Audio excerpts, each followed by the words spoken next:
Ladies and gentlemen, this is Abhishek Kitawat from Cambridge University Press, India.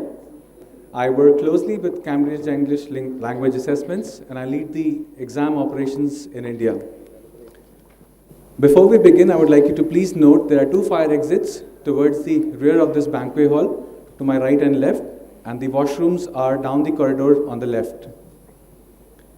Now, it gives me immense pleasure to welcome all your distinguished dignitaries from some of the leading education institutions and organizations in the education space from India and South Asia to today's event, the first Cambridge English Partnership Summit organized by Cambridge English Language Assessment and Cambridge University Press in collaboration with FICCI, Federation of Indian Chambers of Commerce and Industry. Please allow me to give you a short introduction to the summit. India is poised to become the preferred knowledge economy in the world. That brings the onus onto everyone operating in the education space to contribute to the India's journey, both in public and the private domain. The government has keen focus towards upliftment of education in India, and there's growing contribution by private organizations as well.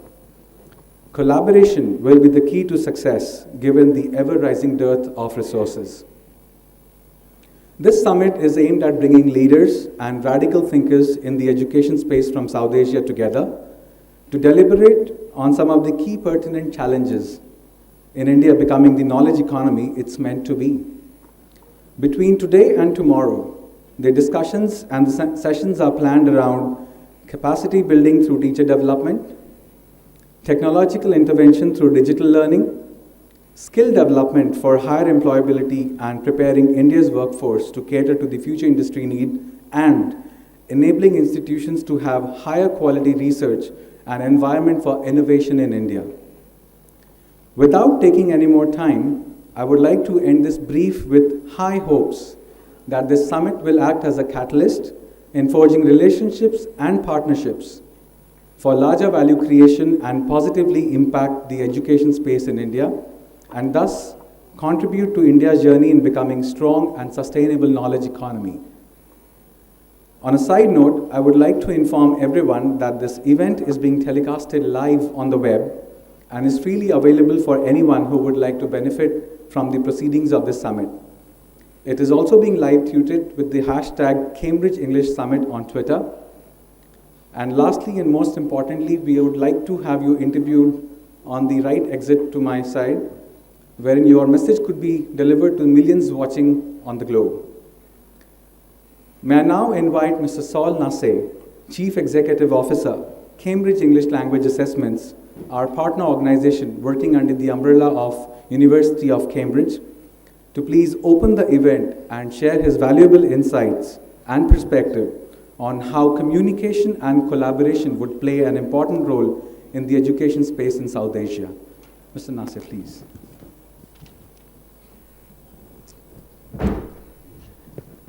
Hello, it's great to be here at our South Asia Partnership Summit. It's great to see so many distinguished colleagues and valued partners here, and it's particularly great to be here in India. It's always a bit like coming home for me. I've got my share of Indian genes. My father's family hail originally from Madras, as it was called back then. My daughter shares those genes. She goes one step better than me because she was actually born in India. And just ahead of this summit, I brought her over here for a few days because she's really fascinated by her Indian heritage. She had a great time looking around Humayun's tomb. She bought herself a toy tiger, which she's named Mango, so feeling in touch with her Indian fruity heritage, I think.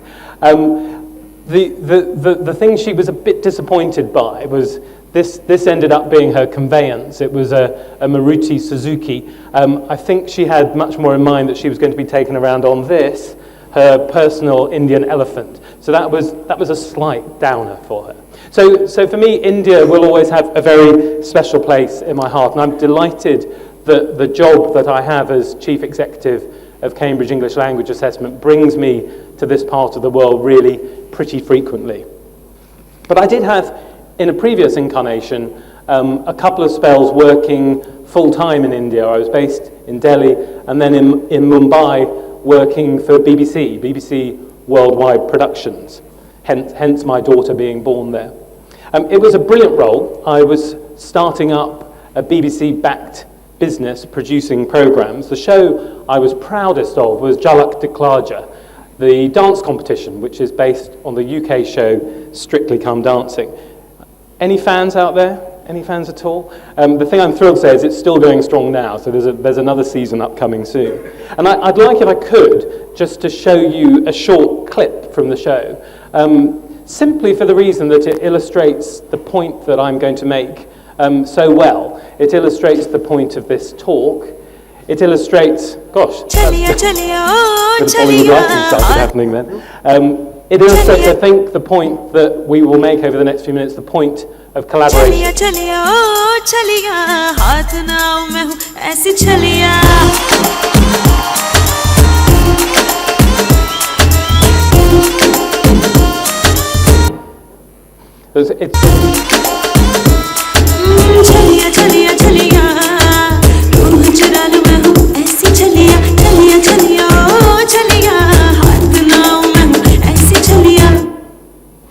It's wonderful, isn't it? You've got the way the dancers flow effortlessly around and between one another, the intense concentration on everyone's faces, the way that everyone on that stage is utterly focused on the audience in front of them. So I wanted to show that clip for three reasons. One, it was great fun. Who can't love a dance? But secondly, because the production itself was a wonderful example of collaboration. It was a collaboration between the technicians and the artists. It was a collaboration between the BBC and Sony Television. It was ultimately a collaboration between the UK and India. Thirdly, I wanted to show the clip because I think it perfectly illustrates what it is we're trying to achieve in education. Not so much waving our bodies around, but collaborating to achieve great feats together. And to me, the dancing works wonderfully as a metaphor for what we're all doing in education. After all, we're all on the global stage. We're all trying to push boundaries to be bigger, better, bolder than ever before. We're drawing talents from all directions, drawing from other countries, cultures, continents, to put on the best show in education. And it's a case of the sum being greater, the total being greater than the sum of the parts.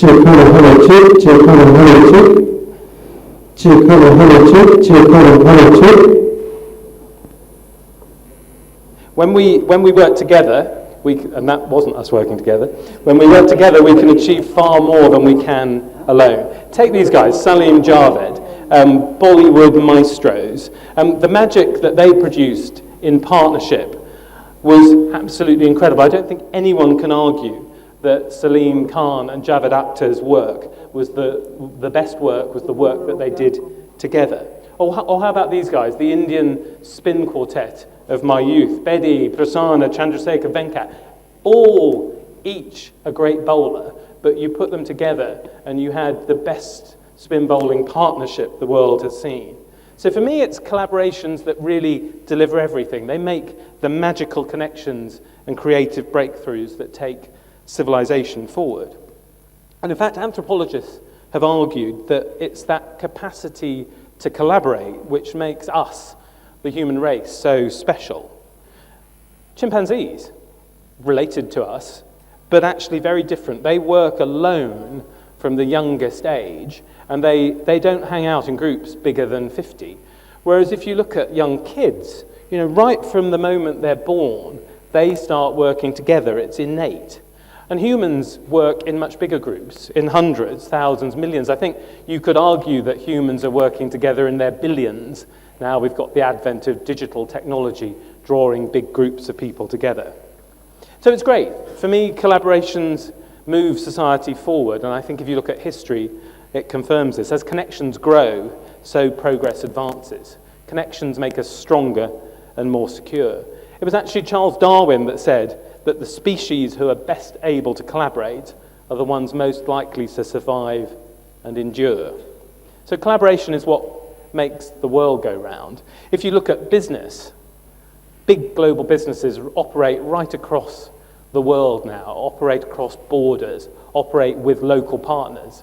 I mean, Maruti Suzuki, a good example. But it's there in society too. Governments increasingly partnering with community organizations to better deliver services. It's in the workplace. I know, speaking to employers, that they demand more and more a premium on collaboration from the staff that are working from them.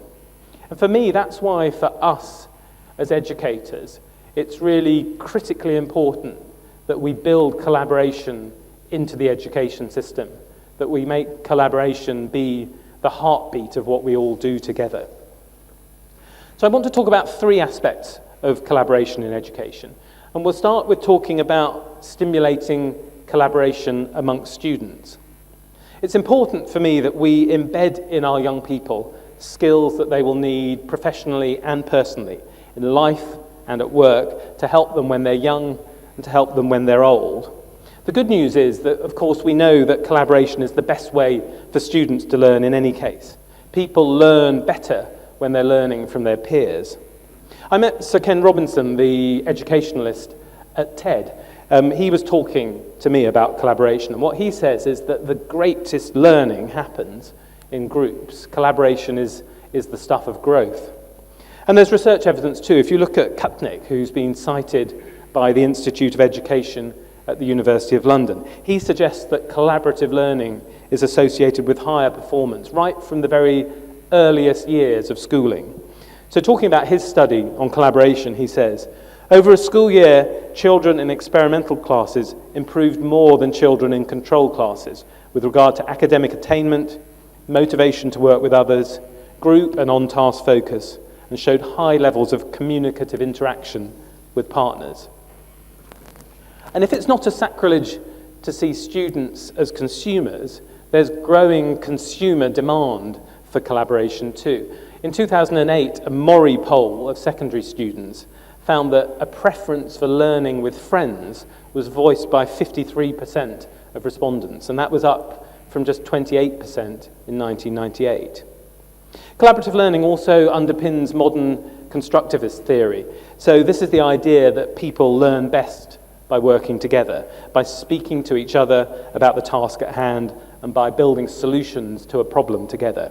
They construct new knowledge from the experience of working alongside and learning from each other.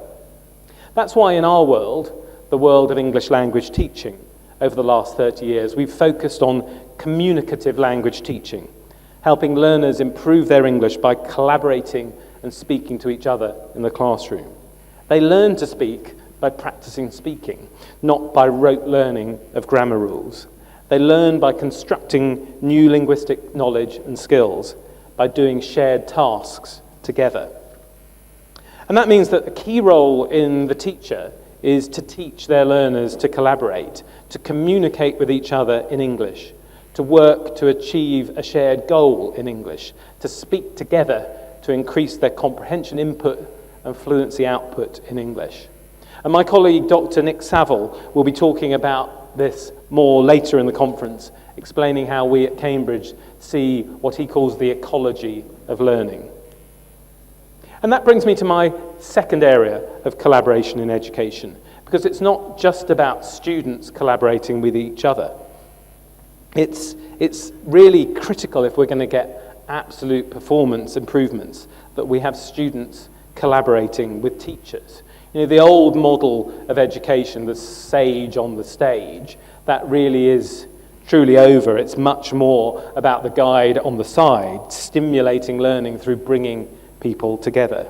There are heaps of great examples of this around. One I saw the other day on the Collaborative Assessment Alliance blog really interested me. It described a maths problem, but posed it in a fantastic way that phrased something in a way that deliberately prompted more collaborative discussion. Here it is. It was in an Indian school. I'll just read it out for you.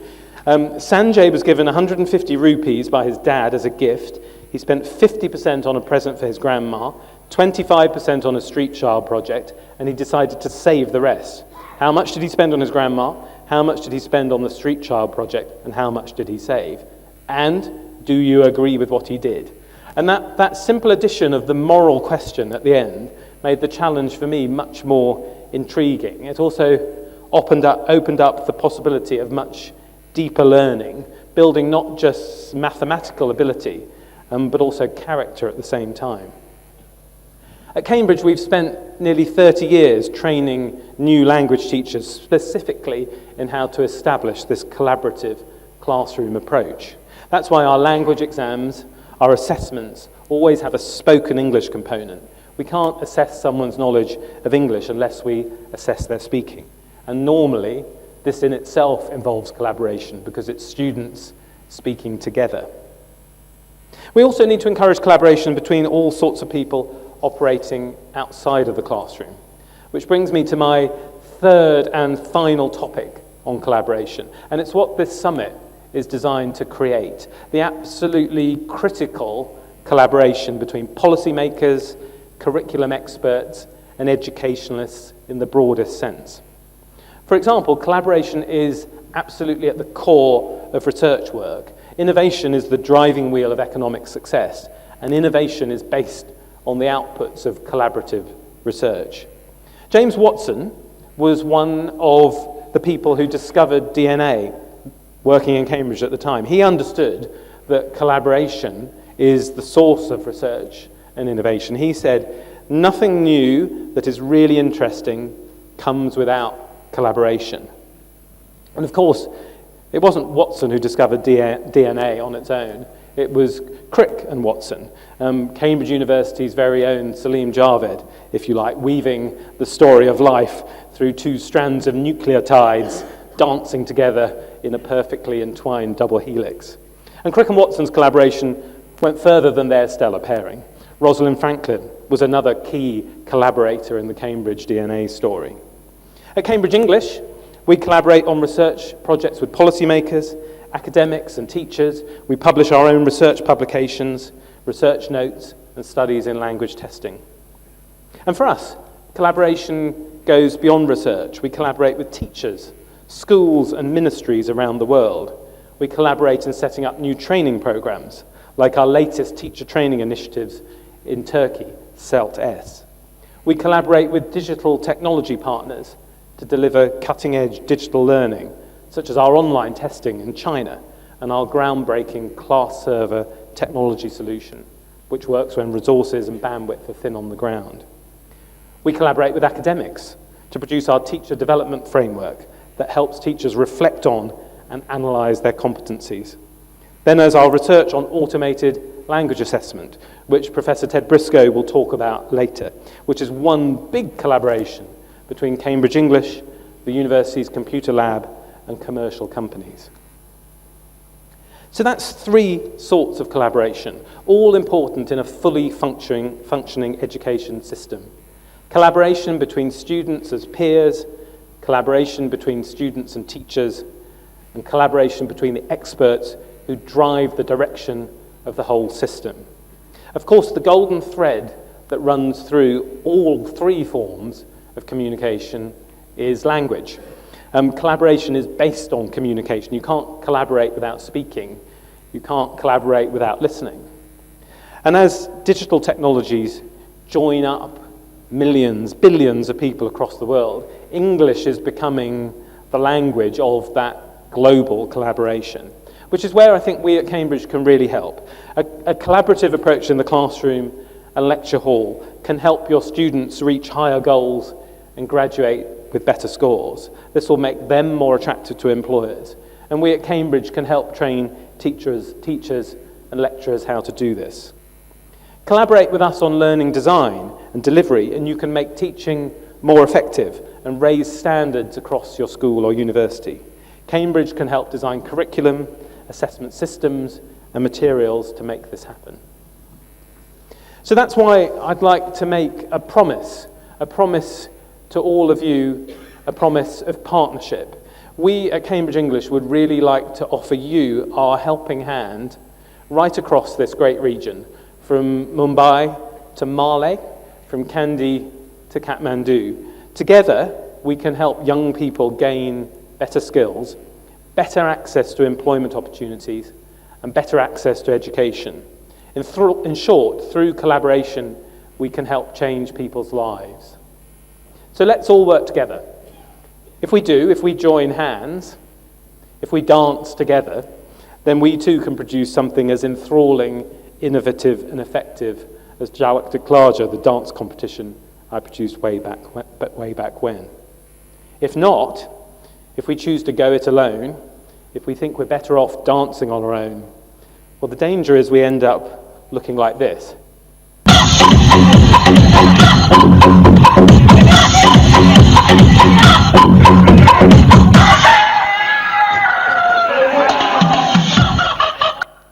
That's not how we want to be. Collaboration is the way forward, I promise you. Have a really great summit. I look forward to meeting as many of you as possible over the next day and a half. Let's all collaborate here together. Thank you very much.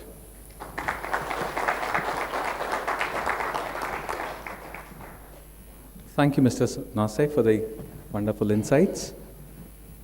Ladies and gentlemen, we have amidst us, and it's an honor to have him amidst us, Dr. T.V. Somanathan, the Joint Secretary to the Government of India and an author with Cambridge University Press.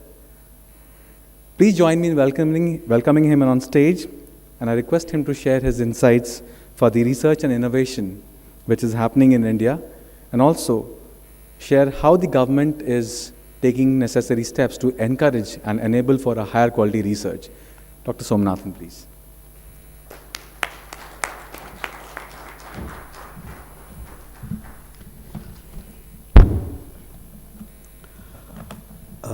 Distinguished guests, ladies and gentlemen, I must apologize for a very sore throat.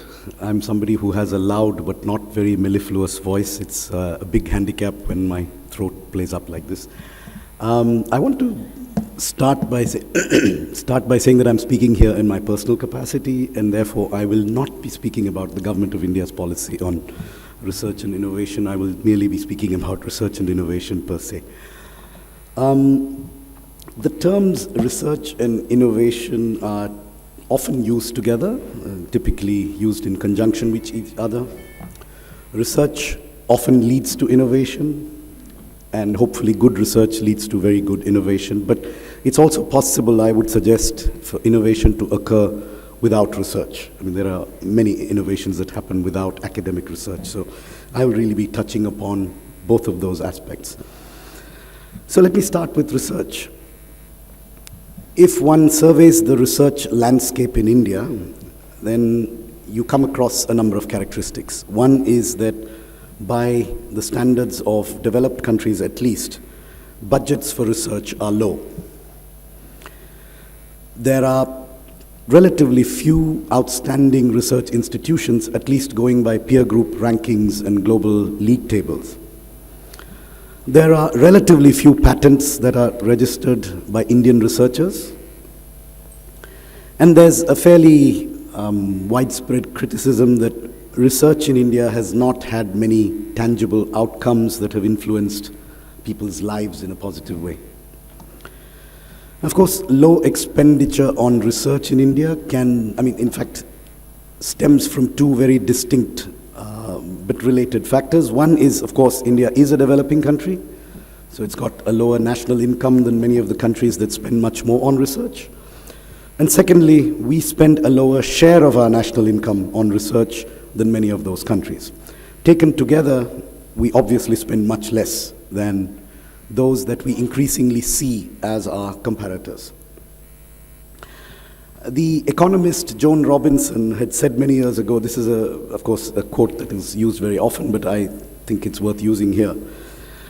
The frustrating thing about India is that whatever you can rightly say about India, you can also say the opposite. Now, to some extent, this applies to research in India as well.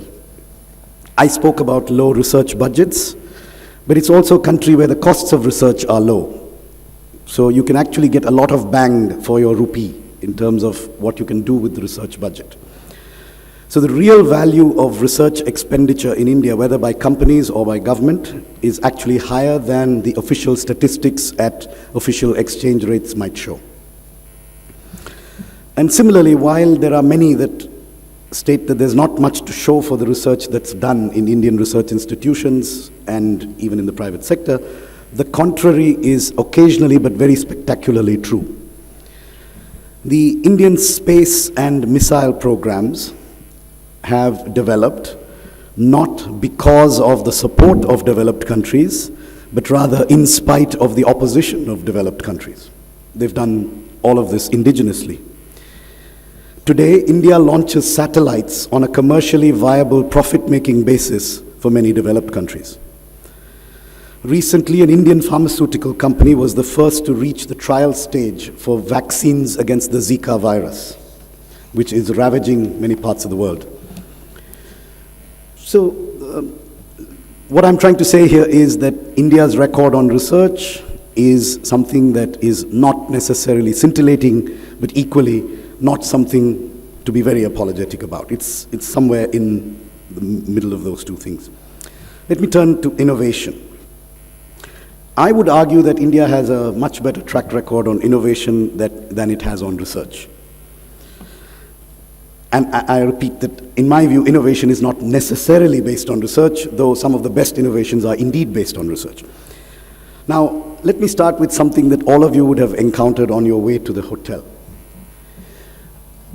The British had taught us that you use one side of the road. Now, we believe that is an extremely inefficient use of road space, and therefore we have innovated by using both sides of the road at any given point of time. It has doubled the capacity utilization of our road space. But on a more serious basis, let's look at, let's say, the idea of universal identity through Aadhaar, a very uniquely Indian idea of unique identity. It was an innovation in and of itself in terms of the conceptualization. Yes, there were similar schemes that were conceived of in England and abandoned, but this particular one was a particularly Indian innovation. Moving from the innovation of a unique identity to using that unique identity to target subsidies to those that deserve them, and to make sure that government expenditure reaches people that are intended to receive those government benefits, is another administrative innovation, and an innovation that has in fact already resulted in much better targeting of government expenditure over the last couple of years. The miniaturization of health equipment, which has happened in India in terms of scanners that can work with batteries and can be carried from one public health center to another, is an Indian innovation. The original equipment, the original design came from big multinationals such as GE and Siemens and so on, but the adaptation to these conditions is driven from India. And there's a lot of management literature talking about these kind of innovations at the bottom of the pyramid. At another level, the very concept of the way we use telecommunications in India, the concept of the missed call as a means of messaging, which drives telecom companies mad because they get nothing when you send a missed call, and yet you have communicated. So this is again a very uniquely Indian innovation. Then we have tribals in parts of India, in Chhattisgarh state particularly, who've developed something that is known as the Bultu radio. Now what is this Bultu radio? You use communication applications such as WhatsApp or Viber or whatever you want. You send across messages which may be verbal, they may be music, they may be information, sent from one cell phone in one part of Chhattisgarh to another part of Chhattisgarh, and then a group of people listen to this quote-unquote radio broadcast on Bluetooth. So it is Bluetooth radio, Bultu radio.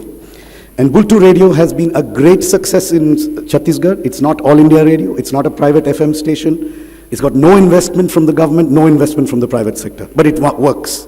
And it's a very efficient radio service. One of the lowest cost radio systems in the world.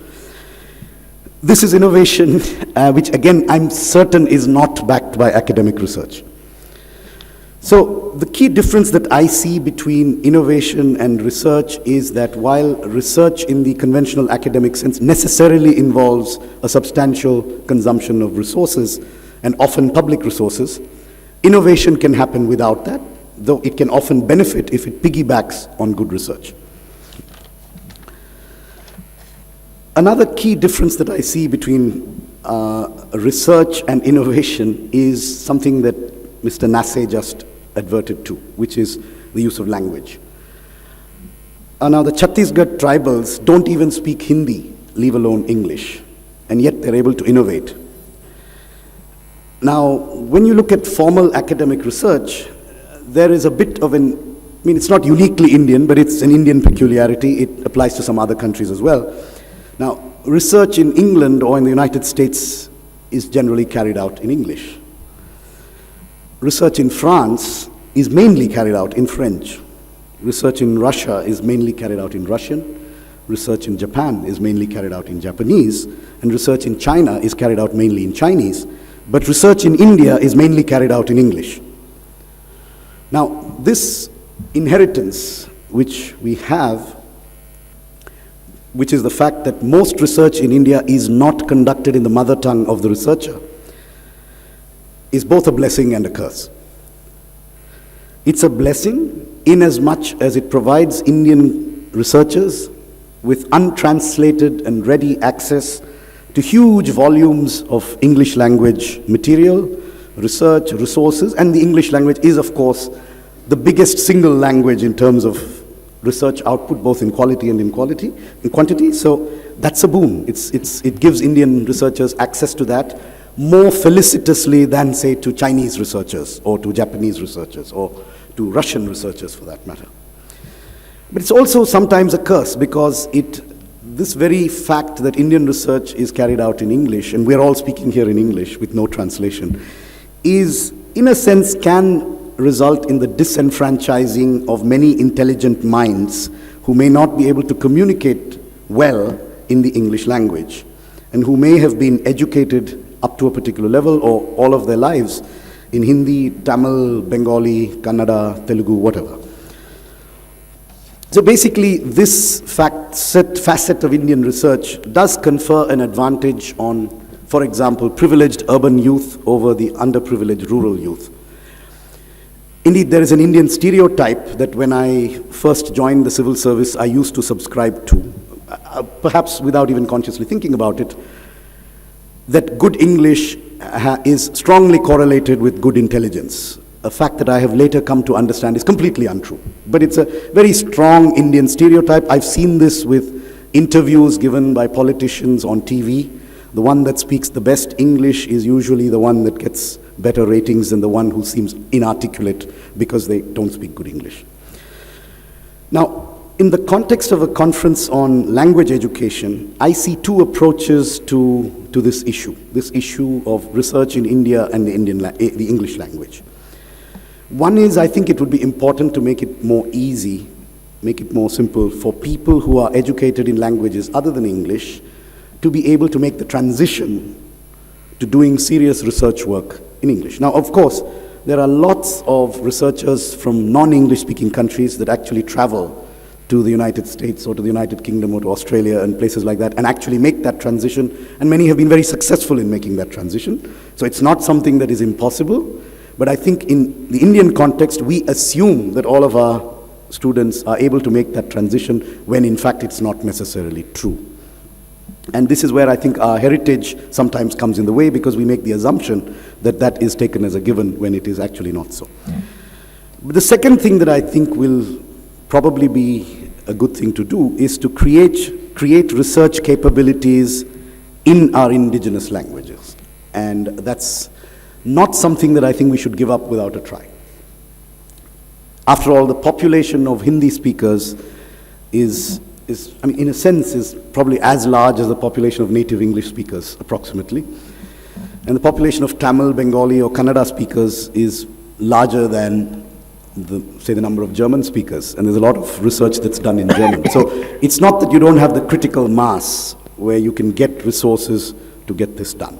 And so I would argue that it is something that we really need to look at more carefully.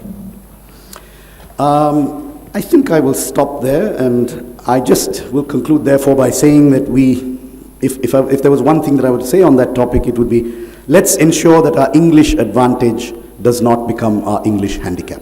Thank you.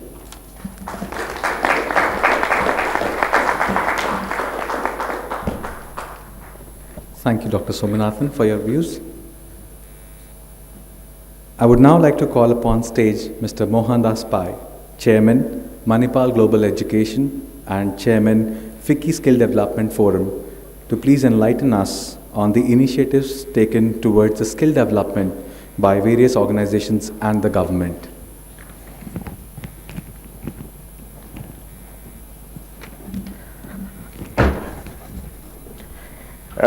Folks, first of all, thank you for inviting me. We just had a skill committee meeting with FICCI. But before that, I want to talk about an Indian perspective to what you are here to, what you're doing here today. First of all, I think India is in the sweetest spot ever as regards economic growth. We are a $2.33 trillion economy. We are $7.7 trillion in PPP, purchasing power parity, the third largest economy in the world. China is number one, overtaken the United States. The United States is number two, and India is number three. The last time China and India dominated the world was 200 years ago. The wheel has come full cycle. Yes, there's a poor country. You have people sleeping on the streets. We got bad traffic. We got people disrupting and breaking canals, not giving water to cities, all that. But we're still the third largest country in terms of economy in the world. And if we consume what America consumes, the world will have foul air and pollution, and everybody's life is going to be cut short. So India is a very important part of the world in the future. Nominally, if we grow at about 7.58%, we could be a $10 trillion economy by 2030, in 15 years. Hopefully the currency will appreciate. We have a depreciating currency. We are 17% of the world today. Our population has stabilized at 1.3%. 1.1 is replacement. We are 1.3. The whole of South India has a fertility rate of 1.8 as against 2.1, which is stability. So we see tremendous change happening in India. And when you look at India as a collection of 29 separate countries, not one single country. There is no one single country like India, because nothing is similar across India. There are 29 countries like Europe. There is in Europe, but there is Germany, there is France, there is Belgium. So there is Karnataka, there is Rajasthan, there is Bihar, there is Uttar Pradesh, there is Kashmir, and everybody is different from everybody else. So we need to formulate policies and everything which are very separate. And in this country, a technology revolution has taken place. We have a very large IT industry today, which is the second largest in the world. The total IT is about $160 billion. 4 million people are employed. 50% of all software engineers hired in the world today come from India. It's very incredible. A country where there are 31% of children who are malnourished, a country with a high infant mortality rate, maternal mortality rate, a country with a per capita income of $1,600, a country with so much of differences, is still the second largest country in information technology in the world today. And this $160 billion has a street value of something like $300 billion. It's very, very big. And by 2020, India will have the largest pool of technology people in the world overtaking the United States. Even in the United States today, there are 6 billion people working in technology, 1 million are Indians, plus there are 2 million Indians working for American companies in India. If America has developed great technological progress in information technology and software, is because of India, which is a force multiplier for American companies. And by 2020, Bangalore will overtake Silicon Valley, and India will overtake the United States. So there are many, many things happening here. And all this is part of a global disruption in technology. The last time the world got disrupted, when China and India became a smaller part of the world, was when England invented the steam engine. Till then, economies depend upon human power and animal power. The steam engine made sure that the industrial revolution took place, people's income could go up, factories could come up, the cost of goods produced could come down, there could be global trade, a global supply chain can be created, and the world became a single global market for the next 200 years. But today, the internet is creating a single large market, a single platform where 7 billion people on the planet can talk to each other, connect to each other, get access to education material, get access to entertainment, and get access to information in a way which never happened before at a cost which didn't exist. Out of 7 billion people, 3.5 billion people are connected to the internet today through a mobile device.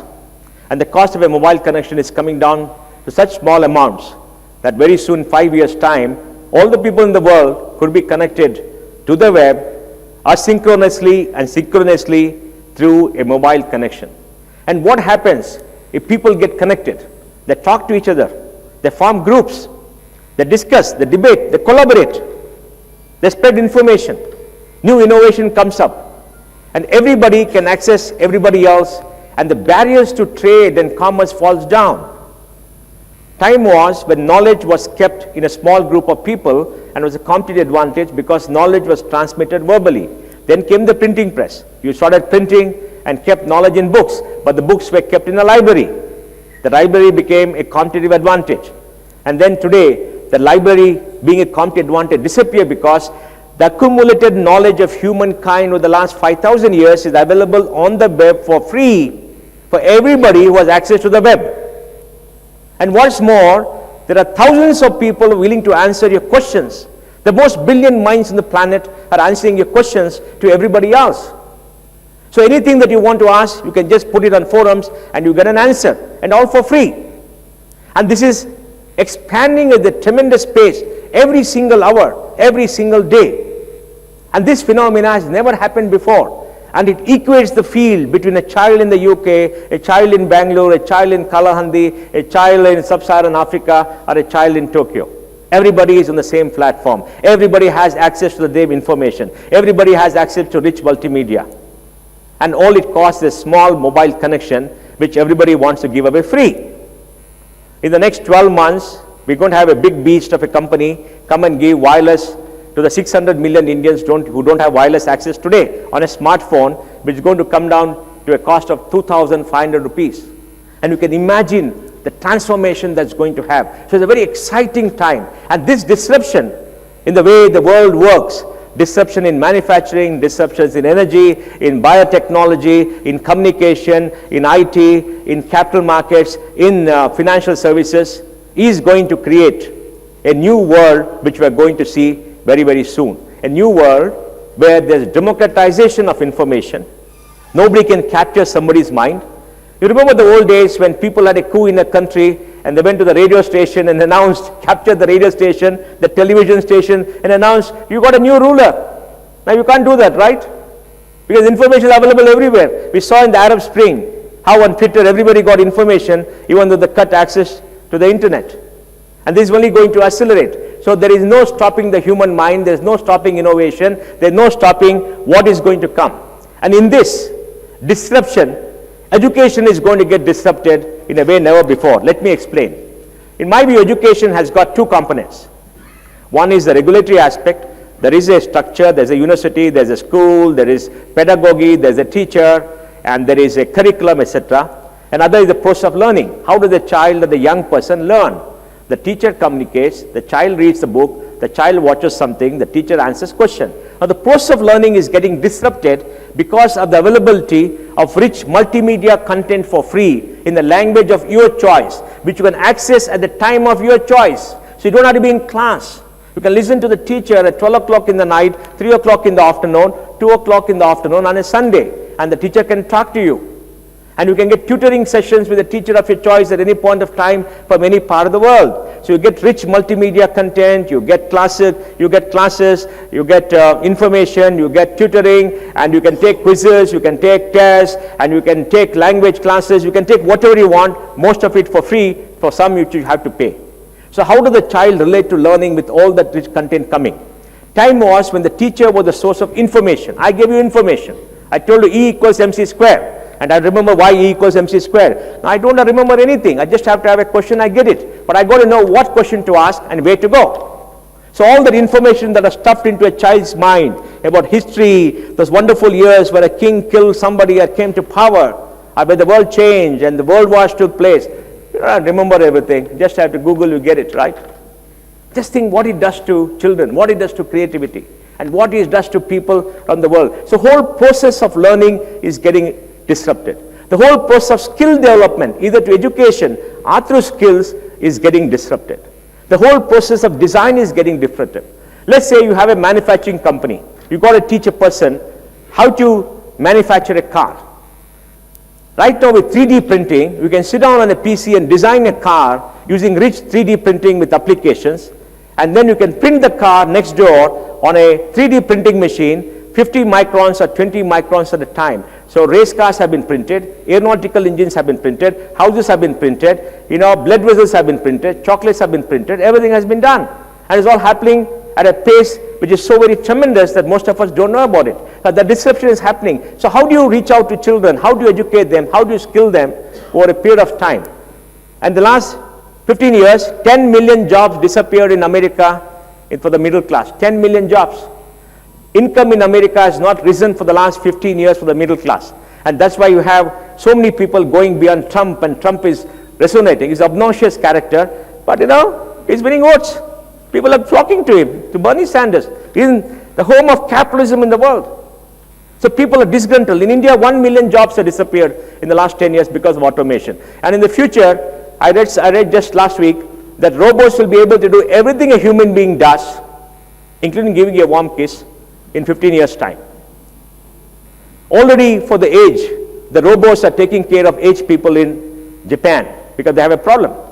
So all over the world, robots are doing much more of the work. And to create the robot and to keep the robot alive, will use less than amount of people.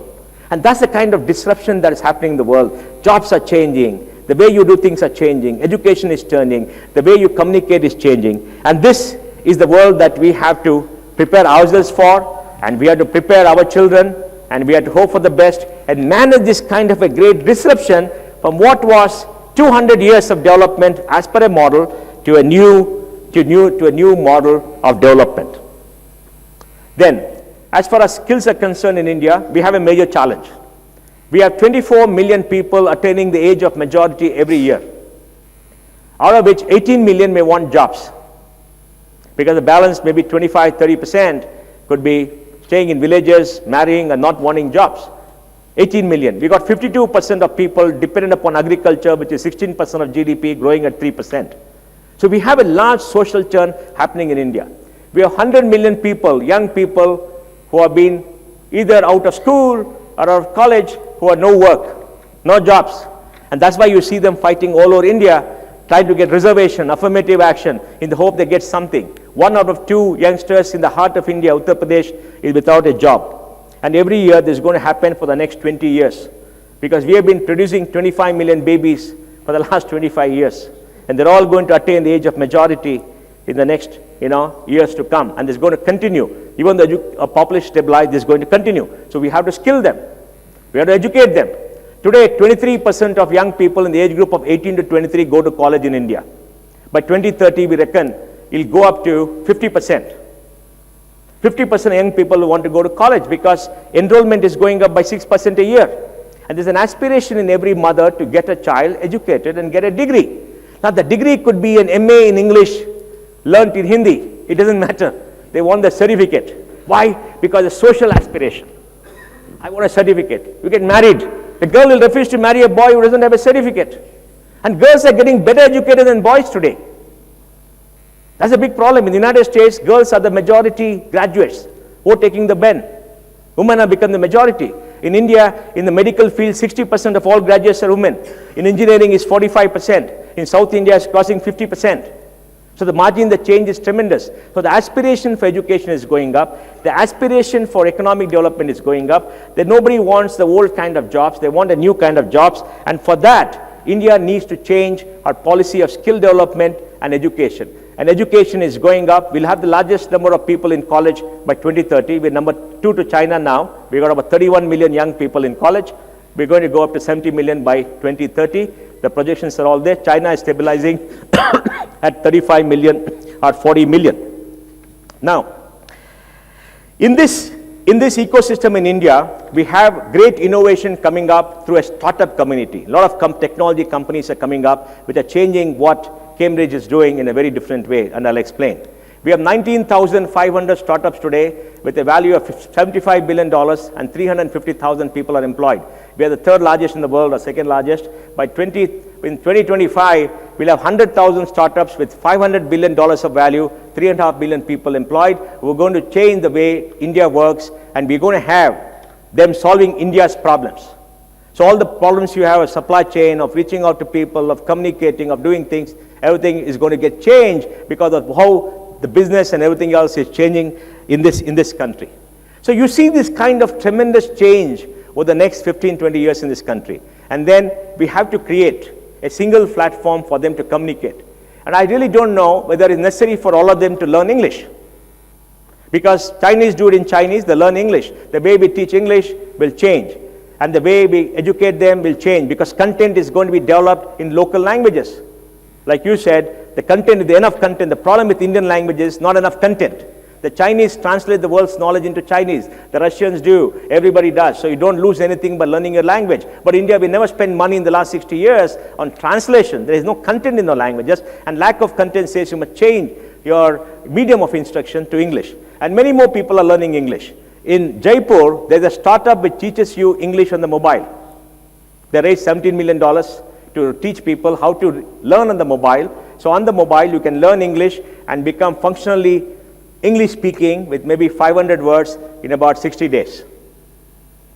So we're going to see these new levels of transmission happening. We're going to see great disruption happening. And here, I don't know whether the language you speak anymore is going to be the language of communication. Because you go to Twitter, what they tweet today, some of us don't understand because we learned it, we learned English some years back. We don't know what English they're learning, but they understand each other. So when you look at young children, the way they communicate, the way they signal to each other, the way they tweet, and I really don't know whether people are going to talk to each other. We all send messages to our spouses by email, right?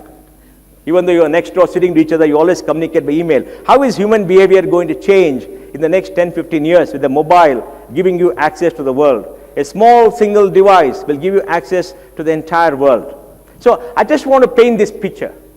So as you people deliberate, as you people talk, as you discuss with Cambridge in the South Asia conclave, if you keep this at the back of your mind, I hope we'll get some answers to the challenges that we face, the questions that we need to answer in this fast-changing, extremely disruptive world. And if you want to know whether it's real, ask a child of 5, ask a young person of 10 years, and see how they behave, how they react, how they communicate, what they do. It's very different. Because innovation cycles have come down. Time was innovation cycles for 10 years. They came down to 5 years. Now they're 3 years or 1.5 years. So change is coming at a very rapid pace because the cost of change is very much less. And technology is driving the pace of change. So, in skills, which is what I'm supposed to talk about, we really don't know what to do. We still have to manufacture clothing. We still have to have hotels. We still will manufacture cars for some more time. Those cars have to be repaired. We still need entertainment. We still need movies. We still need all that. So those ways of living life, we still need it. But how is it going to change later? For example, if you're a medical doctor, you're a surgeon, you're going to have robotic surgery. You're going to have bespoke medicine based upon a genetic material by decoding your DNA so that you can do things, you can get medicine that is very specific to you. And you can target any part of your body which is not working. And you can possibly trigger off your body cells to react in a particular way. You can pump information into your brain by seeing how your neurons connect with each other and how the chemical reaction takes place. Because all communication in the mind is to electrical impulses. So you can have a device which takes these electrical impulses and creates a pattern and then pops information into your brain to retain your brain. Are these things going to happen? They could happen. So there are challenges. So we're all muddling through. We're trying to find solutions. Hopefully, we'll get some answers. But the process of getting those answers is going to be very tough and very innovative. And we need to understand how to handle this innovation. I'm sorry I digressed from a topic of skill development because we just had a meeting. We're discussing all this and we're grappling with it because I could come and say, India requires so much of skills in this industry. We are doing this, all this, blah, blah, blah, all that nice things you can say. But to me, this is more important because if you don't pay attention to this, very soon, we become victims of this rather than people who are driving it. Because the pace of change is enormous and not many of us just understand what this change is about. Thank you very much.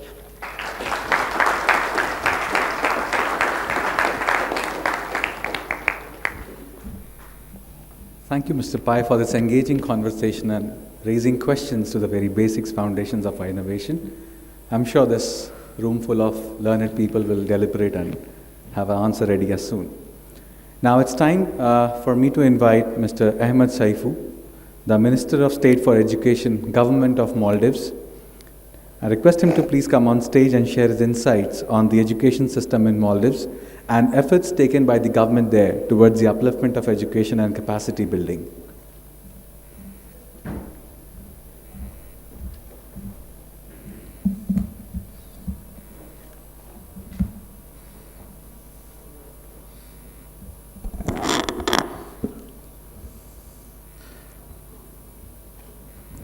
Good evening, ladies and gentlemen, distinguished guests. It is indeed a pleasure to be here, and I would like to thank the organizers for inviting myself and my colleagues, as well as for the warm hospitality that has been extended to myself too. Well, looking at the summit on building partnerships, in fact, rather than talking about what as a nation Maldives have achieved in education, I would rather like to focus on a journey of partnership that we have been having with Cambridge University, the Cambridge English Assessment Programs, and also with the Cambridge International Exams. And not to forget the Cambridge University Press. I'd like to just bear with me to just run through this journey. Perhaps as we do that, I'll perhaps be able to share some light on the educational developments that we have had in our country. Maldives, I'm sure all of you here would know, is the smallest country belonging to the South Asia region. And in fact, one of the smallest countries in the world, an island nation of about 1,200 separate islands, people living in about 200 islands, and I think known around the world for the beautiful islands, for the tourism that we've been enjoying for our economy. If we just look only a few years back into the 1960s, prior to that, we did have a traditional system of education. Education has always been given a very high priority by the people. So even in these remote islands, there is some level of education. We did not necessarily call them as schools, but then some form of schools did exist as community initiations.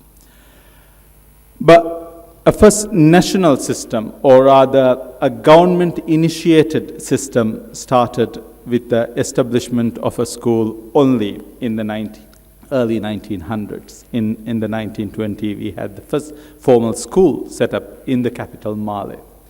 So there was then really teaching of religion, teaching of mathematics, teaching of other languages were there. But it was in 1960 that we started seeing the modern education system as we see today. What we call as a modern education system, however, as many of the speakers before me has mentioned, is an education system we've been calling as reliant on the English or English education system. So an English medium instruction started in the 1960s earlier. First, in the only 2 government schools that existed in the country. But when we did start with an English medium education system, we did have direct connections with the UK examination syndicates then, not necessarily the Cambridge. So we were continuing with, so at the secondary level, when students were completing year 10, they were sitting the then London-based exams, so in all subjects, and that's what they've been trained towards. So in the education system, language had become a very important sector, especially English language has become something very important. But there were 2 systems running parallel then. One in the capital Male, and a dual system in the atolls, where we had a mother tongue-based education system, our local Divehi education. But as you know, when something happens in the capital island, it is, of course, preferred or identified as the better education that is provided. The first of our first national curriculum was introduced as late as the mid-80s. In fact, it was in 1984. The first national education curriculum was introduced in the Maldives. Then we did not have trained teachers in the atolls, in the islands. So it's a long journey from even that date onwards we have come today. But when the system was introduced, we did have a Divehi medium instruction curriculum and an English medium instruction curriculum. Again, the English medium was for the capital island Malay schools, and Divehi medium was for the other schools. So the instructions did continue. And mind you, the first one was up to our first curriculum was up to the primary level. So for the secondary level, we have still been dependent on the English curriculum or the London-based curriculum that we've been following, to date, in fact.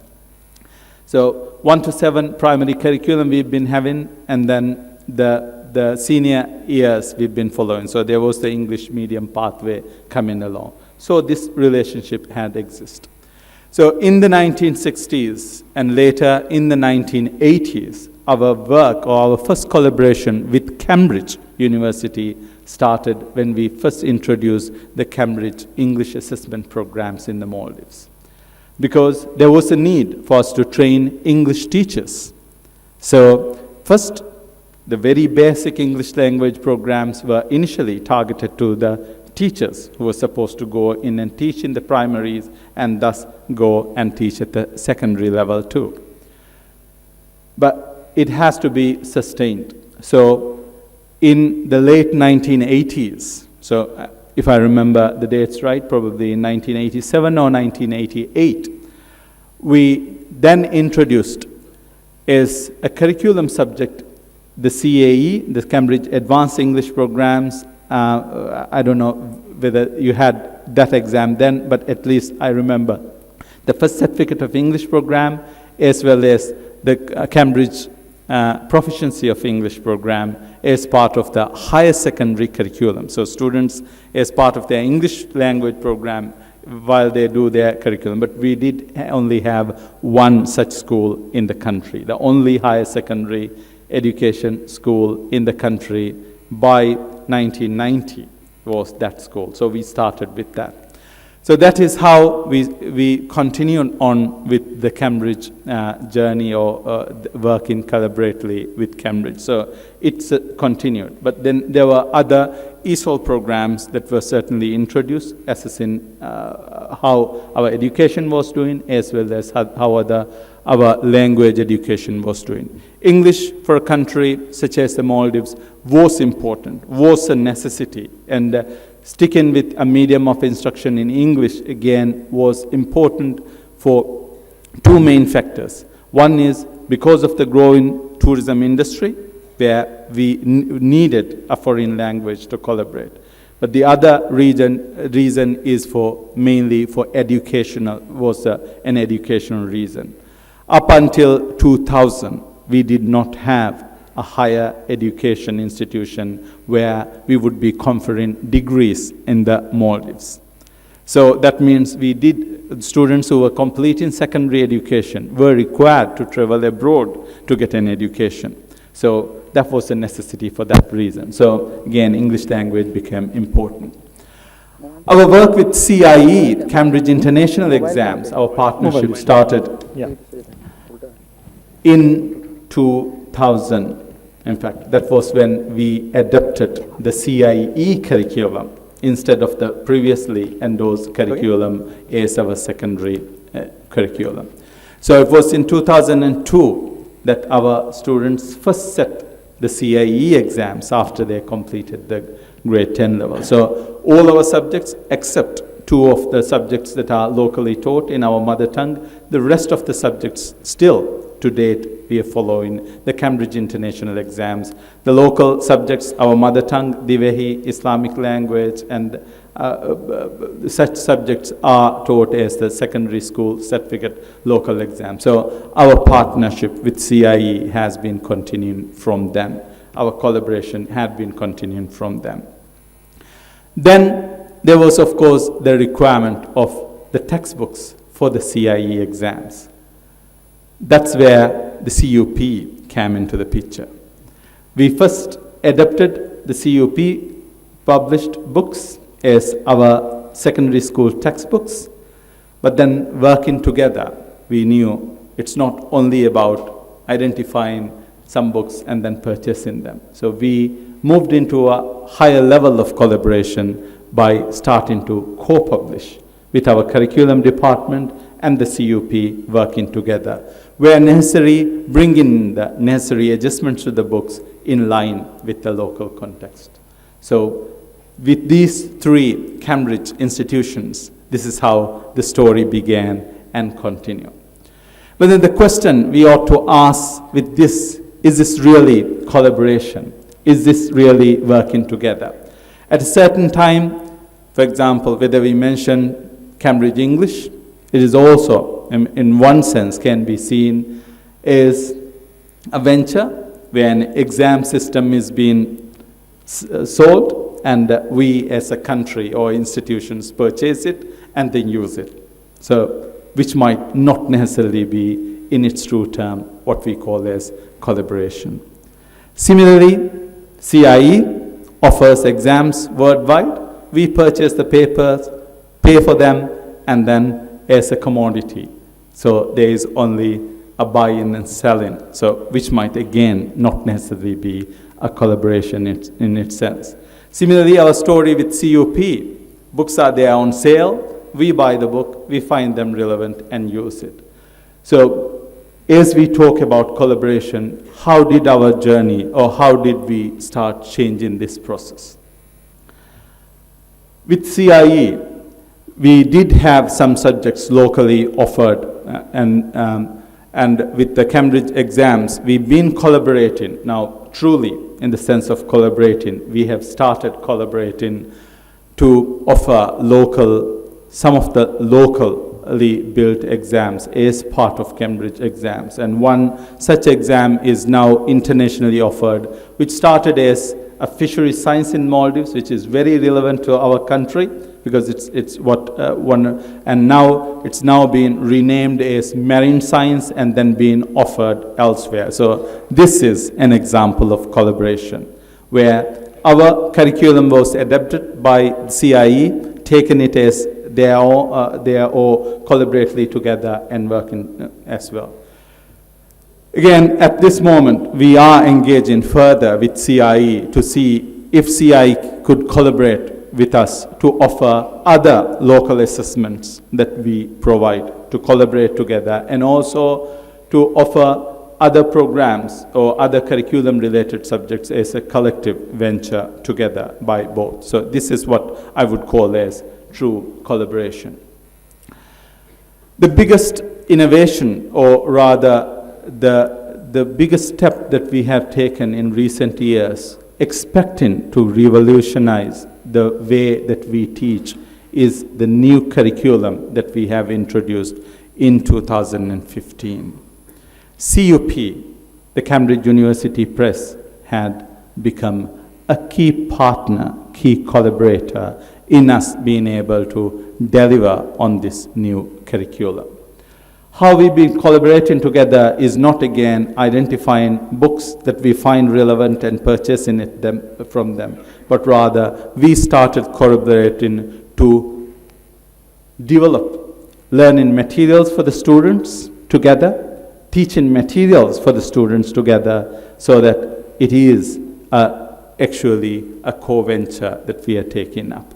And I'm happy to note that we've already published year 1 to year level 1, 2, 3, so it's, I think, almost close to 30 separate books, and would in fact make 60 of them include in the teacher's guides and other things.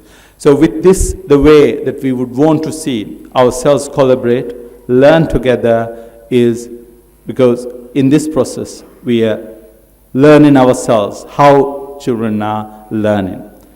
We are learning ourselves and collaborating together to see how teachers could better teach and how better we could even do the assessments that are needed to send to check and even realize how we are achieving through the new curriculum or through the curriculum that we deliver. So this is what I call as true collaboration, where all parties are working hand in hand, learning together.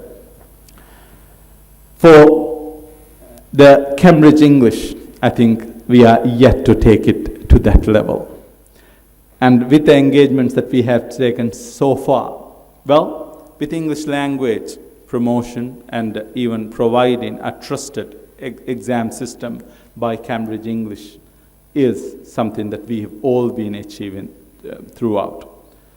But just as a thought, I'm just wondering, why don't we stop calling it Cambridge English and then start calling it as Cambridge Language Assessment Program, and then start offering the same similar well-researched assessment programs that are required for India, for us to take up and celebrate the diversity of multiculturalism, the rich language that we have, and to take this further.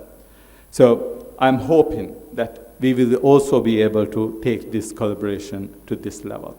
So collaboration, as I understand in its true meaning, is for us to be working together, learning together, innovating together, and thus achieving together. Thank you very much.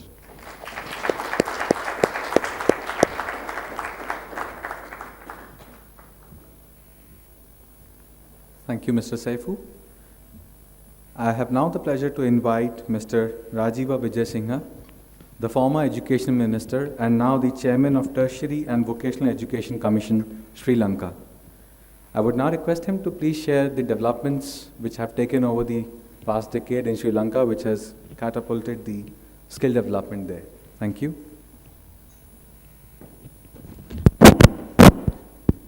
Thank you very much. One of the great advantages of being asked to speak at the last minute is that no one will be very upset if my speech is not internally very coherent.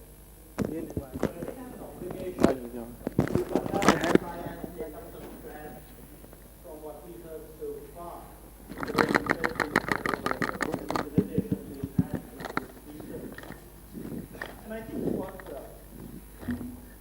I think what came across most prominently was a line that I would associate with, to my mind, Cambridge's greatest son in the last century, E.M. Forster, who wrote, "Only connect. Only connect." He said the prose and the passion. And here we have a very interesting attempt to connect various strands of society, which I think is extremely important for education. Why am I standing here? When I was asked whether I wanted a collar mic or to speak behind the podium, I said I thought I'd speak behind the podium. And then I just thought to myself, behind the podium is public sector, standing out here was private sector. Did you notice that? Mr. Jha, you were going to speak from here. Were you going to speak from here or behind the podium? Right. And then I thought to myself, as a public sector person, let me try to move out and not shelter behind a podium as many of us are used to doing, but like the business community, come out here and brave you all. Because I think that perhaps is one of the most important things that we're trying to do in what has been described as collaboration or innovation or learning, all of which I think should lead to what seems to me the main aim of education in the modern age, which is liberation. Because I think for far too long, a lot of our countries were stuck in what I would call the British mindset of compartmentalized education, where you had an academic type education and you had skills. Many of you are perhaps not old enough to remember the days when there were very few universities in Britain, and there were lots of things called polytechnics, which I think Oxford and Cambridge tended to look down on in those days. And they were quite horrified when these became universities. I think it happened under the great circus master John Major.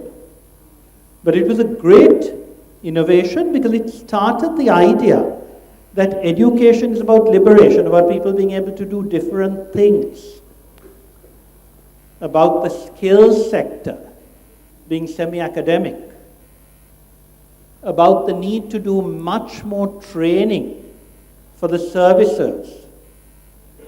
Because for a long time on the old Oxbridge model, you weren't really educated for any practical purpose. You learnt a general education which allowed you to fit in anywhere. But increasingly, I think we've had to move towards much greater concentration on professional aspects. And that is now being combined, as your concept paper so, I think, very eloquently put it, with a lot of other skills that are needed. So just as Forster said, connect the prose and the passion, I think we are really trying to connect all the different aspects of people so that whatever they are trained in, they can move on to take part in a lot of very, very different jobs and professions. To give you a very simple example of what we're trying to do, in Sri Lanka for a very, very long time, the skills sector was working with artisans. When I took over as chairman of the TVC, I found that though in theory, English was meant to be part of the curriculum, the Vocational Training Authority had not hired any English teachers. Why? What we call BAS, I think you know the word BAS, it was a South African word, don't need English. They're there to do the plumbing and the wiring and all that sort of thing. And they're committed to a life of plumbing or electrical work or whatever. The idea that we are training young people to move on, to take on other careers, hasn't really penetrated. We're very wary of giving them degrees. India, I think, rather brilliantly started its IITs soon after independence. We had nothing like that. In fact, we were more British than the British, because as the British moved into the 21st century, Sri Lanka stayed firmly stuck in the 19th, as far as its education went. So we have to really move very, very quickly into a situation in which tertiary and vocational education leapfrogs all the problems that the traditional university system has imposed on us. We have to leapfrog the dichotomies between science, which is still confined to very few people in Sri Lanka, still confined to an elite in urban schools. We have prided ourselves for years on the best education in South Asia. And at basic levels, that's true. Our literacy rates are magnificent compared with India or Pakistan or Bangladesh or Maldives. Our female education rate is fantastic. But, whereas I think India at the time of independence was about 20, it has actually increased considerably, female literacy, whereas ours has remained at the same figure. And we did not move forward to the cutting edge of the high-level technologies that you have in this country. I thought the Joint Secretary's presentation of the marvels of Indian research was really fascinating because it shows how innovative people can be. And the same is true of our people. But one has to give them the opportunity. And in the modern world, it becomes more and more difficult to think of anything new if you don't actually know the basics. It's a wonderful description of radio. I'm sorry, that was the next speaker. You have at least to have some knowledge of technology in order to have Bluetooth radio. And we have to make sure that all our youngsters are equipped with those basics. So what we're trying to do in the tertiary and vocational education sector now is really liberate the youngsters so that they can move on from whatever they choose into careers that could span anything. Again, to give you a simple example, we've been thinking very hard on what to do in the service sector. And we find that a lot of the courses we've been doing in tourism are to make people bakers or cooks or waiters. Whereas I think we should start by telling anyone coming into this sector, you can actually go up in the sector in any way. In many countries in the world, a good chef can become the general manager of the hotel. A waiter can go up. So we should make it clear to them from the start that yes, you must learn these basic skills, but those of you who want to can learn a little bit more. You can perhaps start moving on to a little bit of management, do a little bit of accountancy, if you want to. Those opportunities must be there. And our books or our textbooks must actually lay it open to anybody to learn more. I think we need to lay the way open for self-study, not only through e-learning, but also, I think this is part of my old-fashionedness, through books. But my excuse is that in many parts of our country, it's not actually that easy to have a solid internet connection. I think India is comparatively lucky. Well, no, you're not that lucky. I've been traveling a lot in India. Whenever I come to India, I take the chance. I must thank Cambridge because I'm going off to look at yet another part of India after I finish here. But I find that, government rest houses, the internet never works. So I'm afraid you're not as well connected as I think you are. So we have to keep thinking that we have to cater to the youngsters who may not have this. So while the TVEC has just started a website, buildingcareerskills.tvec.gov.lk, with all the learning materials going to be uploaded for anyone who wants to copy them down. We are also moving into collaboration with publishers, and I hope that CUP and OUP will join us, where we will print books using, I think, a lot of your material, as the Maldives have done, but customizing them to us, buying copies for distribution to our students, but encouraging you to sell them on the market, so that children who are not fortunate enough to come to these courses can have the books. Because the more opportunities we can create, the better. So we'd like to really do much more work in social marketing of this sector, show the opportunities. It was quite interesting. The last social marketing that I went to, dominated by people of my age, producing wonderful television ads and newspaper ads, in bad grammar, by the way. But the youngsters said, let's do everything on Facebook, and the decision makers hadn't put it on Facebook. And these are places where we have to realize we don't know enough about this. This must be handed over to the younger people who know what people of that age want.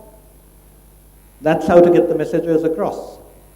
That is what collaboration is, not the decision making of people like us who tend to stand behind the podiums. We need to go out, we need to let the other people go out. So I think this is a very timely initiative. Thank you very much for arranging it. Thank you very much for the collaboration, the innovation, the learning that you're trying to put forward. But let me perhaps end with something that's struck me very much recently about the way in which people have tended to look at the world, and why I think India is perhaps best placed to take forward this very novel attempt at collaborative education. I don't know whether many of you now remember an Indian thinker called Nirmal Verma. I think one of the brightest writers of the last century. And he had an extraordinary piece in which he wrote of the Western conception of the other, who was an inalienable entity through which one constructed one's own identity. You know, when someone was talking about identity, that then was more inclusive. A very Indian thought that. I was reminded of Burma, talking of a Western view of identity as dichotomizing. Tagore said the same thing many years ago when he urged the Japanese as they were beginning to industrialize. Tagore had a wonderful capacity to lay down the law to everyone, including the Japanese, but there was a lot of sense in what he said. He said, be careful, don't become competitive to the exclusion of others. And Burma said the same thing. And he said the Indian concept of identity was inclusive. Now, maybe that's a generalization that is an easy one. Maybe it lies at the heart of what Foster was also trying to say when he said only connect. But you know, today, when you are talking of the great advantages of connectivity, which is when I thought of the words only connect. I was also reading an article today, courtesy of the internet, about 4 Americans who had been piloting drones and were traumatized at the ease with which they had been able to use modern technology to murder people. And when someone mentioned Donald Trump, a strange man, but he's the logical conclusion of what America has been up to for the last 10 years, I'm afraid. And I don't think they will turn to Bernie Sanders, much as I'd like them to. Because there are all these problems we face with the misuse of modern technology. The way you can deny responsibility for your actions, but that comes out in the end to haunt you, as these 4 young men were displaying today. And that is why I think it's even more important to use the connectivities we have established for human connectivity, so that the systems of education we develop, the collaborations, are based on a respect for the other. And I think that is why I think we need to use a Forstierian vision of humanity when we take education forward. Thank you.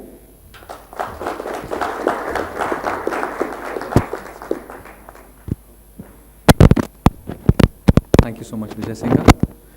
And now I would like you all to join me in welcoming Mr. Ratnesh Jha, Managing Director, Cambridge University Press, South Asia. And I request him to share his thoughts on how India is becoming a key knowledge economy of the world, and the challenges we are facing and what is being done to address those challenges. Mr. Jha.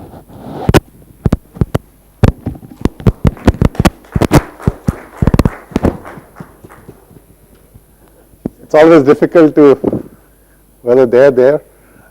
The ball has been set up whether you stand here and whether you stand here.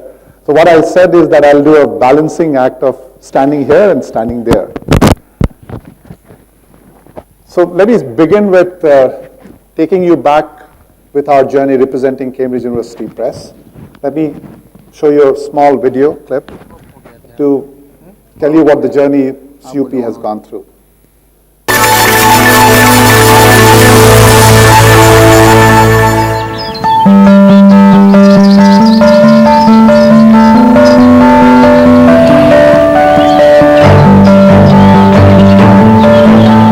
This is where our story begins. For over 400 years, innovation has been at the heart of everything we do. But the world is changing fast. And how we learn is changing too.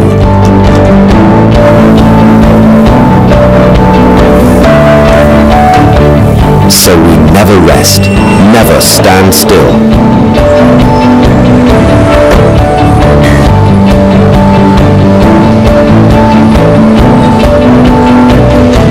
And we wouldn't be who we are today without our extraordinary people. Using our resources wisely means we can invest in the future of education and research. Working without boundaries in over 150 countries across the world. I'm based in the New York office. I work with colleagues from all over the world, and it feels great to be part of a truly global team. It's amazing to know the projects I've worked on are helping people in Brazil, Mexico, China, South Africa, Spain, all over the world learn new skills and achieve their goals. Technology is changing the way people learn, and we are leading the way by creating the products, innovative services and solutions that will respond to the real needs of teachers and learners in the 21st century. Every day I make decisions to shape and design a product. These decisions are based on a lot of research and feedback. This helps us to design the best product we can for our customers around the world. Understanding and supporting customers wherever they are is at the center of everything we do. Working together, we are able to try out new ideas that will make a real difference. Unlocking people's potential with the best learning and research solutions. Inspiring people all over the world to expand their horizons and achieve their goals.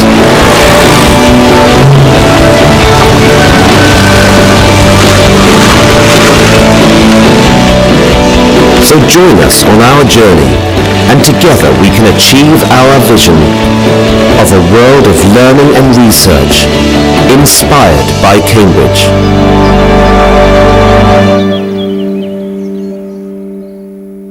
Good evening, ladies and gentlemen. Thank you all for gracing us with your presence of Cambridge English, Cambridge University Press, and FICCI Summit.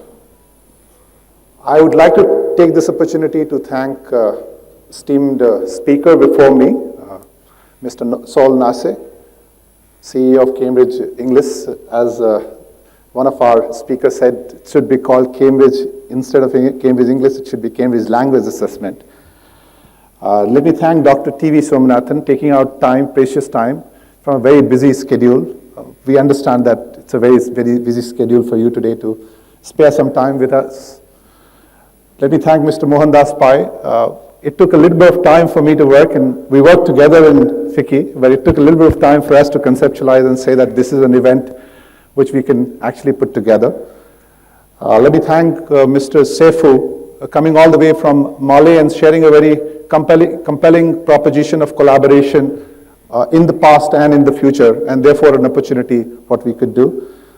And also, let me thank Rajiv Vijay Singh, he was at the last moment. We've really had his confirmation of coming, and therefore he to speak and share his knowledge and wisdom. Coming all the way from Sri Lanka. And I cannot stop not thanking my colleague in FICCI, Shobha Mishra, has been very kind to actually help us putting this together along with the Cambridge English and CUP team. We have distinguished vice chancellors, principals, founders from India and South Asia here in this room. We have CEOs and the founders of education companies and education technologies in this room. We have members of FICCI as part of education and skill here in this room. And we have colleagues from Cambridge, my colleagues from Cambridge, in India and from Cambridge traveling all the way to participate in very compelling discussion which we're going to do between today and tomorrow. Esteemed audience, educationist academicians such as yours, who are directly concerned with the administration of education institution and who can competitively, authoritatively deal with the subject which is really posed to us today, or which is within the purview of institution. FICCI, Cambridge University Press, Cambridge English have joined together to provide this enabling platform for discussion capturing new perspectives, new ideas, engaging discussions, conversation, and therefore opportunity to collaborate. Very recently, we at FICCI had an opportunity to do a research with E&Y, and all our colleagues in FICCI have seen that. And there were a few challenges which has really been posed while it was limited to higher education, but challenges were in nature of social challenges, which is in terms of our very well spoken or very largely spoken in terms of our gross enrollment ratios, which in our primary, in India in primary and secondary, it's actually looking very good today. But as you go to higher education, it looks very challenging. Today, it is about 1% here and there, but about 19% against a global average of 29%. We were actually looking at in terms of putting a target that, by 2030, would it look like 50%? That's the first social challenge which we looked at. Then we've had economic challenge of skilled job, ready workforce to cater to the diverse industry need which is coming today. And some of our speakers spoken about that very eloquently in the session today. Then we've had intellectual challenges in terms of how do you actually work in terms of creating value, the research and innovation. Dr. Somanathan spoke very relevant to India, what's happening and how exactly can we really do more. Very recently, I was there in World Education Forum, which happened last month, month of January 2016, and Saul was there too. There are few themes which are coming out in that World Education Forum where we have representation of about 85 education ministers across the world, and there were a lot of educationists and thought leaders. Themes were related to the curriculum today, the curriculum of 21st century, or curriculum of 22nd century. People are not talking about 21st century, they're talking about 22nd century. Whether it will be language, whether it will be digital literacy, whether it will be computer science and coding, whether it will be financial literacy, or whether it will be environmental literacy, or whether it will be value system. And I think one of the examples which Mr. Pai was giving, that today India really produces number of softwares, engineers, which is larger than cumulative all outside India world produces. So the curriculum discussion was around the challenges which we really see in terms of what will be there for 21st, 22nd century for our new generation. The second discussion was about the uniform education, or whether it will be a personalized education. How is technology going to help in terms of getting the personalized education happening? The discussions were about continuous professional development for our teachers who are going to be teaching. Whose responsibility is that professional development? Is that a state responsibility? Is that an education company's responsibility? Or is that one of those NGO who decides to actually put in their own effort to get that responsibility going? So what actually was coming to a discussion was, how do you write scope? How do you actually be able to scope it right? Whether do you need to look at those 5 or 6 subjects and therefore focus on those subjects? How do you bring the consistency? How do you get the rigor? And how do you get the focus and coherence? These are the common themes which came out of this World Education Summit. Now, let me bring that to the context of India and have a bit of a discussion on India. Today in India, we have one side,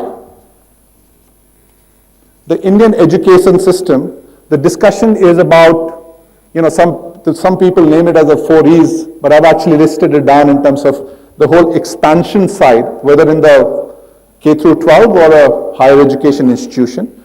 Then you have discussions happening in terms of equity, including the non-excluded or the people who have really not reached out.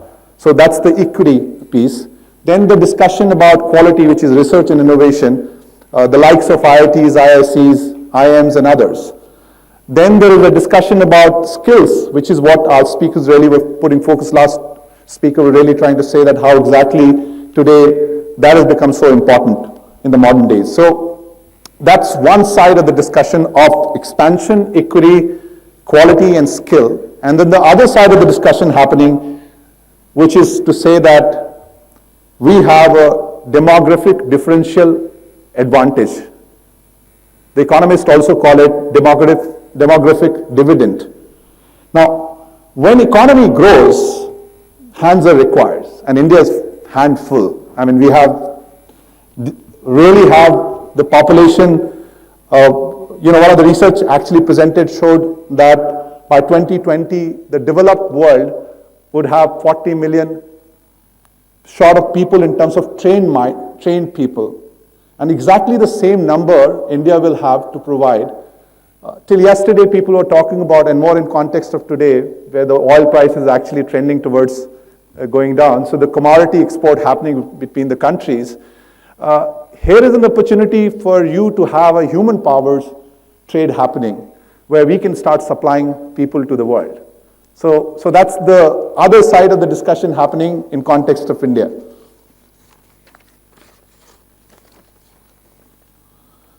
Now, each of us run business, and I think in the government also it's becoming incrementally more and more business, right? So I think I need to bring it back that what does it really mean from a business perspective? And all of us have really seen the financial statement. And just to refer you, the whole profit and loss, cash flow, and balance sheet. In the balance sheet, there is an asset liability piece which we really look at first before we start actually looking at P&L and cash flow. Now, why is that relevant? If India needs to become a knowledge economy, there is a pre and post time. Now, in the pre-time, you are looking at our 15% of GDP is agriculture. 25% of our GDP is manufacturing, and 55% of our GDP is services. Now look at how exactly does it mismatch in terms of our people dependent. 60% of the people sharing that 15% of the GDP which is there coming out of agriculture. Now, when you look at national objectives which we are setting for ourselves, which is in terms of Digital India, Make in India, and making ourselves as a knowledge economy, collaborative, cooperative, and collective innovation is key for the success. Now, there's a word, very famous word, all of us really have quoted or really gone through, it's called disruptive innovation. This is defined by Harvard Professor Clinton. Now, it is very relevant for India. The whole definition of disruptive innovation is very relevant for India, and it was relevant for China at some point in time. It says the process by which traditional products and services are made more accessible and affordable, thereby increasing outreach. Now, that's disruptive innovation. Now, if we need to actually reduce the people in 60% group and enable them to share income from manufacturing and services to go to a journey of knowledge, creating knowledge economy, it is important for us to start thinking that how do we actually collaborate, cooperate, and make that human skill available today as we talk in terms of if we desire to get to that knowledge economy. Now, world of education is getting flatter and very agile. The competition is no longer between the Vellore Institute of Technology and the BITS Pilani. You are competing with the world today. From a primary education to a secondary education, we are still better because our school system really is very strong. And I've gone through myself in a state which is really one of the poorest states, but the school there, where I've gone today, it still can compete with one of the best schools in the world. St. Michael in Patna today can actually compete with best of the schools in the world, and I'm proud to say that the school system in India is extremely strong. But as you move into a higher education, the quality of education really start getting a bit of a questions asked, and therefore, if you look at data, the top ranked university in the colleges, which we have in India, we could really say that there is issues in terms of those ranking, but the fact is that all of these, any of these ranking which you take, there are very few institutions, university and colleges which you have or we have from South Asia or from India. Now, mediocrity is synonymous with the lack of success, is not failure. We have to now work together to get those ranking up, get those more and more university and institution coming into those ranking. And therefore a need for creating a center of excellence or working together to get the best out of from outside and get the best create here, and therefore collaborate and create something which can really help us getting visible, getting our ranking going up, and therefore be able to do something which is more cutting edge from a tomorrow's perspective.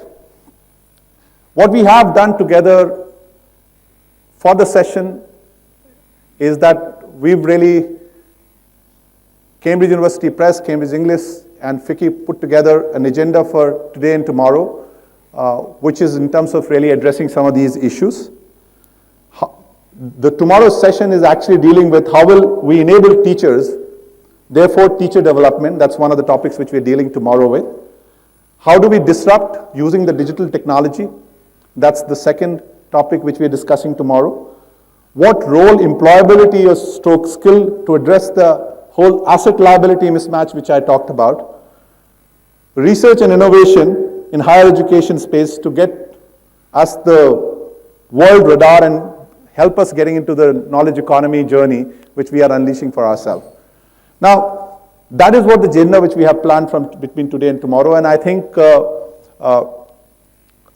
you've already got the clues from our speakers in today, from Saul to TV to Mohan to Saifu to Rajiv, giving you a clue as to how exactly this discussion could really navigate it, and therefore create an opportunity that how exactly we could actually create some compelling partnership or cooperation to work on something to solve some of these compelling issues, which is not true for India, but true for all the other nations as well as South Asian nations.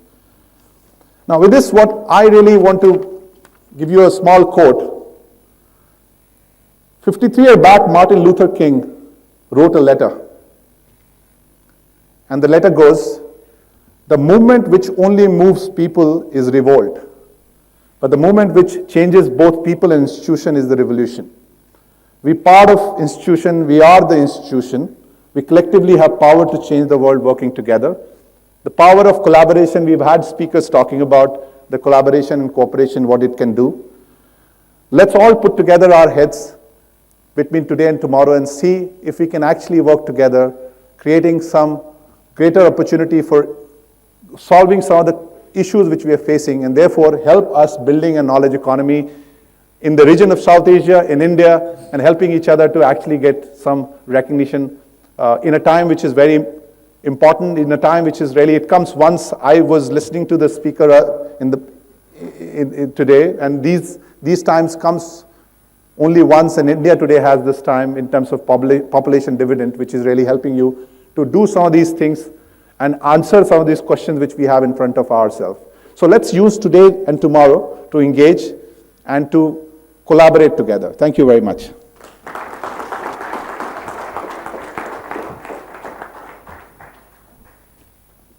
Thank you, Mr. Jha. It's been a long evening, so we'll take a short break of 10 minutes, and we would like to return in time for the most valued talk for today evening by Professor Ted Briscoe. The refreshments are served outside on the coffee table, and I look forward to see you back in 10 minutes. Thank you so much.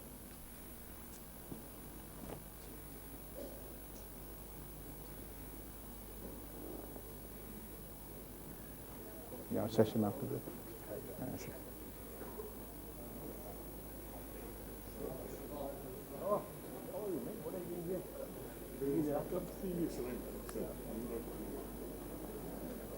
Thank you very much, sir.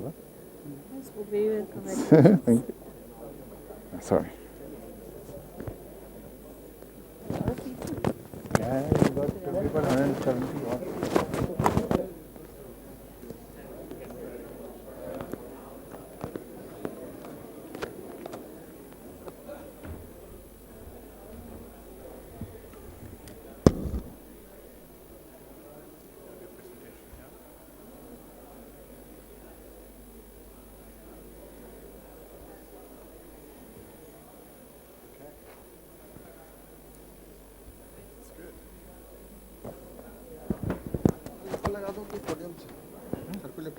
Or do you want an Apple mic or a... Yeah, I'll have it.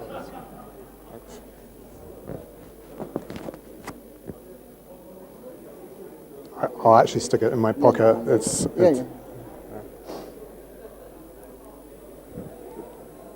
yeah, sure. That's fine. Let's go set up the donor. And let's just turn it off for the moment. Well, is it working? What is it? Okay. It's on here. They just need to, they've unmuted. Okay, yeah. So Okay. You want to check your volume? You want to test it? Test. You want to test? Testing. Hello? Can I just, No, yeah, just yeah, just let me have the device. Just check if you're okay with it. No, it's off. It's switched off. Switch on. Okay, The green light goes on. yeah, that's great. Okay. Is it? Oh, I mean.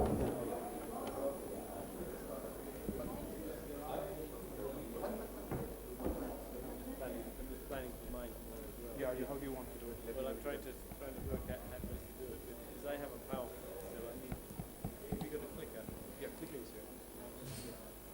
So, no, you're going to look at that way? Slightly backwards, so you don't actually read from the other.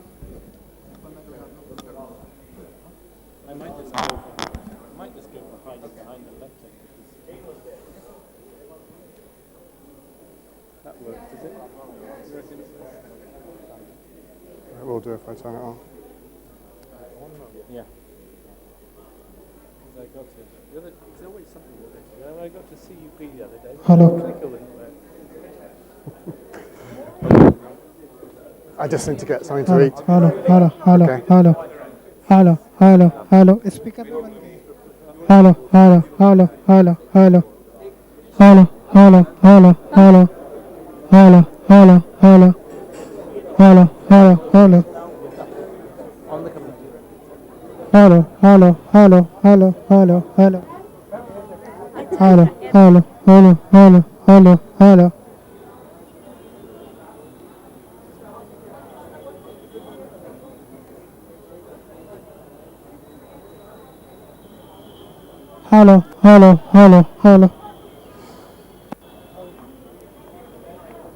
I'm a little hungry because I flew here this morning and I have to give a talk. So what I'd like is a bread roll or something like that.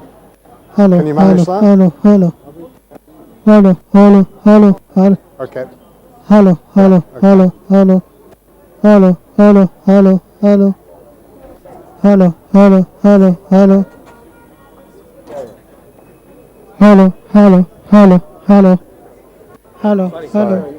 सुनते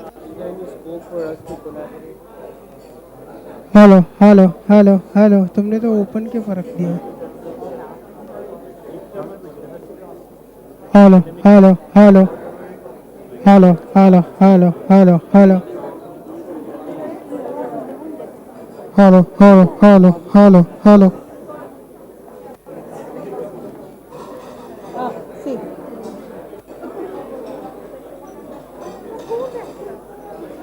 You couldn't find me something to eat, could you? Because I need to eat something before I do my presentation because just a bread roll or something. There doesn't appear to be any food out there at all.